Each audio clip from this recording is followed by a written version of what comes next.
Chapter 7 Tick-Running and a Heartbreak. The harder Tom tried to fasten his mind on his book, the more his ideas wandered. So, at last, with a sigh and a yawn, he gave it up. It seemed to him that the noon recess would never come. The air was utterly dead. There was not a breath stirring. It was the sleepiest of sleepy days. The drowsing murmur of the 25 studying scholars soothed the soul like the spell that is in the murmur of bees. Away off in the flaming sunshine, Cardiff Hill lifted its soft green sides through a shimmering veil of heat tinted with the purple of distance. A few birds floated on lazy wing high in the air. No other living thing was visible but some cows, and they were asleep. Tom's heart ached to be free, or else to have something of interest to do to pass the dreary time. His hand wandered into his pocket, and his face lit up with a glow of gratitude that was prayer, though he did not know it. Then, furtively, the percussion cap box came out. He released the tick and put him on the long flat desk. The creature probably glowed with a gratitude that amounted to prayer, too, at this moment, but it was premature, for when he started thankfully to travel off, Tom turned him aside with a pin and made him take a new direction. Tom's bosom friend sat next him, suffering just as Tom had been, and now he was deeply and gratefully interested in this entertainment in an instant. This bosom friend was Joe Harper. The two boys were sworn friends all the week and embattled enemies on Saturdays. Joe took a pin out of his lapel and began to assist in exercising the prisoner. The sport grew in interest momently. Soon Tom said that they were interfering with each other, and neither getting the fullest benefit of the tick. So he put Joe's slate on the desk and drew a line down the middle of it from top to bottom. "Now," said he, "as long as he is on your side, you can stir him up, and I'll let him alone. But if you let him get away and get on my side, you're to leave him alone as long as I can keep him from crossing over." "All right, go ahead. Start him up." The tick escaped from Tom presently and crossed the equator. Joe harassed him a while, and then he got away and crossed back again. This change of base occurred often. While one boy was worrying the tick with absorbing interest, the other would look on with interest as strong. The two heads bowed together over the slate, and the two souls dead to all things else. At last luck seemed to settle and abide with Joe.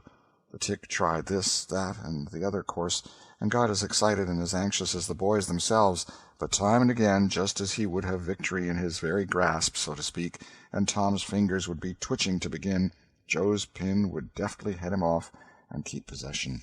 At last Tom could stand it no longer. The temptation was too strong, so he reached out and lent a hand with his pin. Joe was angry in a moment. Said he, "Tom, you let him alone." "I only just want to stir him up a little, Joe." "No, sir, it ain't fair. You just let him alone." "Blame it, I ain't going to stir him much." "Let him alone, I tell you." "Well, I won't." "You shall. He's on my side of the line." "Look here, Joe Harper, whose is that tick?" "I don't care whose tick he is. He's on my side of the line, and you shan't touch him." "Well, I'll just bet I will, though. He's my tick, and I'll do what I blame please with him, or die." A tremendous whack came down on Tom's shoulders, and its duplicate on Joe's, and for the space of 2 minutes the dust continued to fly from the two jackets and the whole school to enjoy it. The boys had been too absorbed to notice the hush that had stolen upon the school a while before, when the master came tiptoeing down the room and stood over them. He had contemplated a good part of the performance before he contributed his bit of variety to it. When school broke up at noon, Tom flew to Becky Thatcher and whispered in her ear, "Put on your bonnet and let on you're going home, and when you get to the corner, give the rest of 'em the slip, and turn down through the lane and come back. I'll go the other way, and come it over them the same way." So the one went off with one group of scholars, and the other with another. In a little while the two met at the bottom of the lane, and when they reached the school they had it all to themselves. Then they sat together with a slate before them, and Tom gave Becky the pencil and held her hand in his, guiding it, and so created another surprising house. When the interest in art began to wane, the two fell to talking. Tom was swimming in bliss. He said, "Do you love rats?" "No, I hate them." "Well, I do, too. Live ones. But I mean dead ones, to swing round your head with a string." "No, I don't care for rats much, anyway. What I like is chewing gum." "Oh, I should say so. I wish I had some now." "Do you?" "I've got some. I'll let you chew it a while, but you must give it back to me." That was agreeable, so they chewed it turn about, and dangled their legs against the bench in excess of contentment. "Was you ever at a circus?" said Tom. "Yes, and my pa's going to take me again sometime, if I'm good." "I've been to the circus 3 or 4 times, lots of times. Church ain't shucks to a circus. There's things going on at a circus all the time. I'm going to be a clown in a circus when I grow up." "Oh, are you? That will be nice. They're so lovely, all spotted up." "Yes, that's so, and they get slathers of money, most $1 a day, Ben Rogers says. Say, Becky, was you ever engaged?" "What's that?" "Why, engaged to be married." "No? Would you like to?" "I reckon so. I don't know. What is it like?" "Like? Why, it ain't like anything. You only just tell a boy you won't ever have anybody but him, ever, ever, ever, and then you kiss, and that's all. Anybody can do it." "Kiss? What do you kiss for?" "Why, that, is to— well, they always do that." "Everybody?" "Why, yes, everybody that's in love with each other. Do you remember what I wrote on the slate?" Yes." "What was it?" "I shan't tell you." "Shall I tell you?" Yes, but some other time." "No, now." "No, not now. Tomorrow." "Oh, no, now. Please, Becky, I'll whisper it. I'll whisper it ever so easy." Becky hesitating, Tom took silence for consent, and passed his arm about her waist and whispered the tale ever so softly, with his mouth close to her ear, and then he added, "Now you whisper it to me, just the same." She resisted for a while, and then said, "You turn your face away so you can't see, and then I will. But you mustn't ever tell anybody, will you, Tom? Now you won't, will you?" "No, indeed I won't. Now, Becky." He turned his face away, and she bent timidly around till her breath stirred his curls, and whispered, "I love you."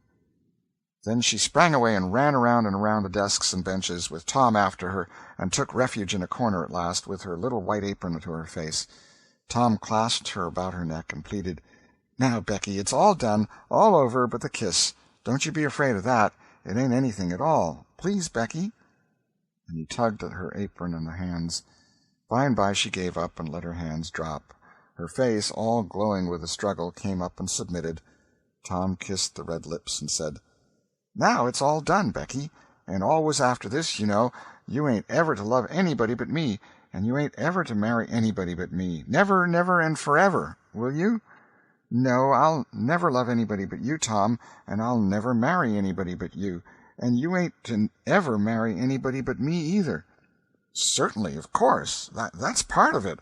And always coming to school, or when we're going home, you're to walk with me, when there ain't anybody looking, and you choose me and I choose you at parties, because that's the way you do when you're engaged." "It's so nice. I never heard of it before." "Oh, it's ever so gay. Why, me and Amy Lawrence—" The big eyes told Tom his blunder, and he stopped confused. "Oh, Tom, then I ain't the first you've ever been engaged to." The child began to cry, and Tom said, "Oh, don't cry, Becky. I don't care for her any more." "Yes, you do, Tom. You know you do." Tom tried to put his arm about her neck, but she pushed him away and turned her face to the wall and went on crying. Tom tried again, with soothing words in his mouth, and was repulsed again. Then his pride was up, and he strode away and went outside. He stood about, restless and uneasy, for a while, glancing at the door every now and then, hoping she would repent and come to find him, but she did not. Then he began to feel badly, and fear that he was in the wrong. It was a hard struggle with him to make new advances, now, but he nerved himself to it, and entered. She was still standing back there in the corner, sobbing, with her face to the wall. Tom's heart smote him. He went to her and stood a moment, not knowing exactly how to proceed. Then he said hesitatingly, "Becky, I don't care for anybody but you." No reply, but sobs. "Becky," pleadingly, "Becky, won't you say something?" More sobs. Tom got out his chiefest jewel, a brass knob from the top of an andiron, and passed it around her so that she could see it, and said, "Please, Becky, won't you take it?" She struck it to the floor. Then Tom marched out of the house and over the hills and far away to return to school no more that day. Presently Becky began to suspect.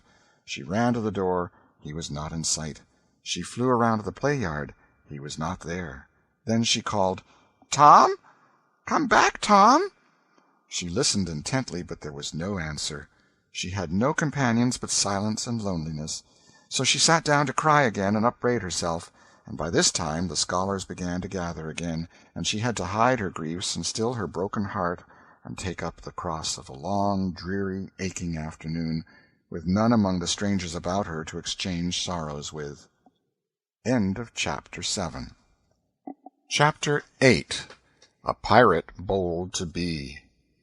Tom dodged hither and thither through lanes until he was well out of the track of returning scholars, and then fell into a moody jog. He crossed a small branch 2 or 3 times, because of a prevailing juvenile superstition that to cross water baffled pursuit. Half an hour later he was disappearing behind the Douglas mansion on the summit of Cardiff Hill, and the schoolhouse was hardly distinguishable away off in the valley behind him.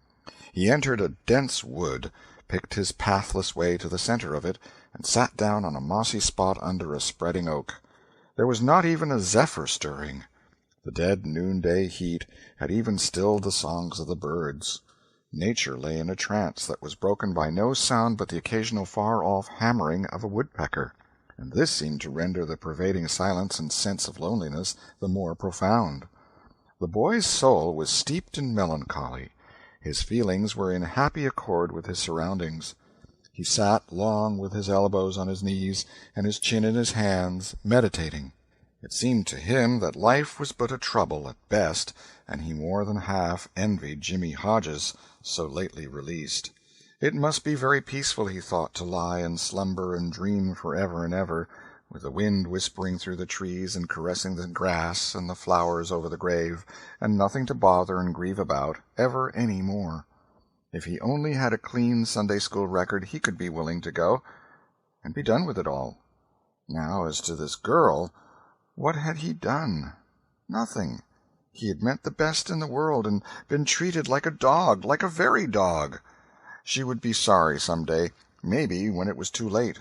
Ah, if he could only die temporarily. But the elastic heart of youth cannot be compressed into one constrained shape long at any time. Tom presently began to drift insensibly back into the concerns of this life again. What if he turned his back now and disappeared mysteriously? What if he went away, ever so far away, into unknown countries beyond the seas, and never came back any more? How would she feel then? The idea of being a clown recurred to him now, only to fill him with disgust. For frivolity and jokes and spotted tights were an offense when they intruded themselves upon a spirit that was exalted into the vague, august realm of the romantic. No, he would be a soldier, and return after long years all war-worn and illustrious. No, better still, he would join the Indians, and hunt buffaloes and go on the war-path in the mountain ranges and the trackless great plains of the far west, and away in the future come back a great chief, bristling with feathers, hideous with paint, and prance into Sunday-school some drowsy summer morning, with a blood-curdling war-whoop, and sear the eyeballs of all his companions with unappeasable envy. But no, there was something gaudier even than this. He would be a pirate. That was it.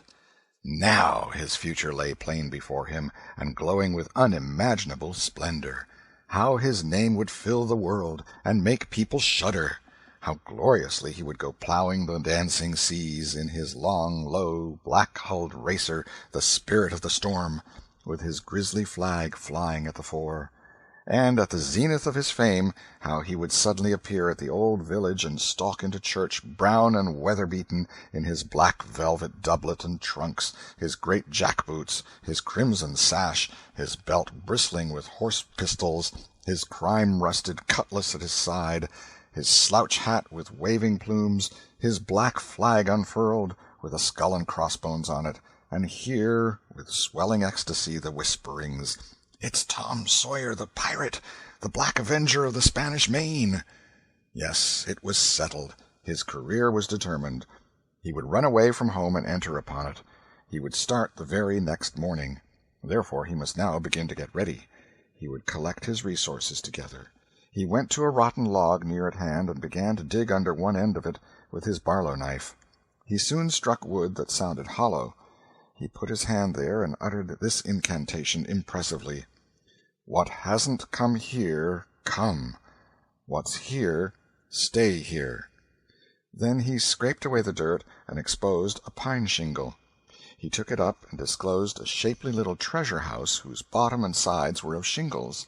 In it lay a marble. Tom's astonishment was boundless.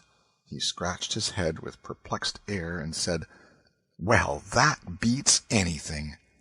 Then he tossed the marble away pettishly and stood cogitating. The truth was that a superstition of his had failed here which he and all his comrades had always looked upon as infallible.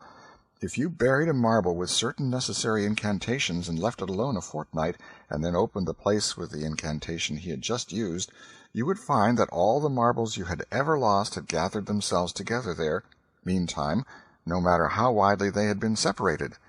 But now this thing had actually and unquestionably failed. Tom's whole structure of faith was shaken to its foundations. He had many a time heard of this thing succeeding, but never of its failing before.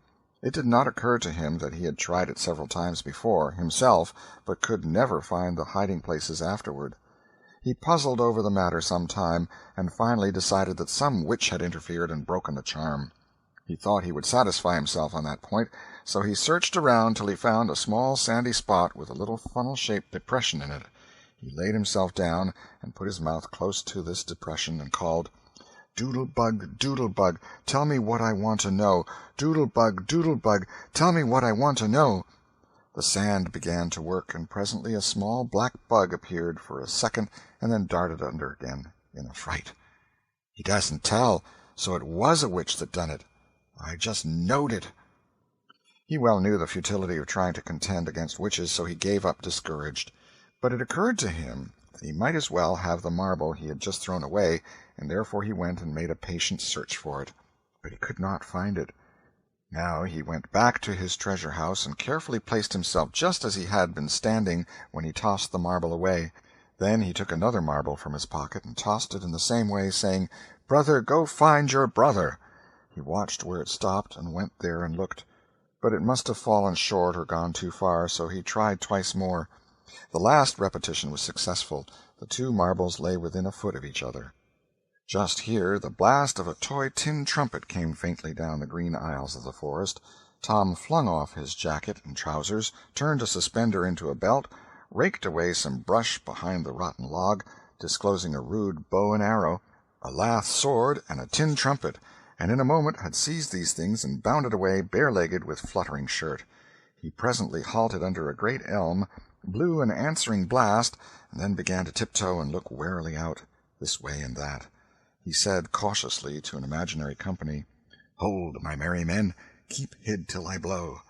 Now appeared Joe Harper, as airily clad and elaborately armed as Tom. Tom called, "Hold! Who comes into Sherwood Forest without my pass?" "Guy of Geesbourne wants no man's pass. Who art thou that dares to hold such language?" said Tom, prompting, for they talked by the book from memory. "Who art thou that dares to hold such language?" "I, indeed. I am Robin Hood, as thy caitiff carcass soon shall know." "Then art thou indeed that famous outlaw? Right gladly will I dispute with thee the passes of the merry wood. Have at thee!" They took their lath swords, dumped their other traps on the ground, and struck a fencing attitude, foot to foot, and began a grave, careful combat, 2 up and 2 down. Presently Tom said, "Now if you've got the hang, go it lively." So they went it lively, panting and perspiring with the work. By and by Tom shouted, "Fall! Fall! Why don't you fall?" "I shan't." "Why don't you fall yourself?" "You're getting the worst of it." "Why, that ain't anything. I can't fall. That ain't the way it is in the book. The book says, then with one black-handed stroke he slew poor Guy of Geesbourne. You're to turn round and let me hit you on the back." There was no getting around the authorities, so Joe turned, received the whack, and fell. "Now," said Joe, getting up, "you got to let me kill you. That's fair." "Why, I can't do that. It ain't in the book." Well, it's blamed mean, that's all. Well, say, Joe, you can be Friar Tuck or Much, the miller's son, and lam me with a quarter-staff. Or I'll be the Sheriff of Nottingham, and you be Robin Hood a little while and kill me." This was satisfactory, and so these adventures were carried out. Then Tom became Robin Hood again, and was allowed by the treacherous nun to bleed his strength away through his neglected wound. And at last Joe, representing a whole tribe of weeping outlaws, dragged him sadly forth, gave his bow into his feeble hands, and Tom said, "Where this arrow falls, there bury poor Robin Hood under the greenwood tree."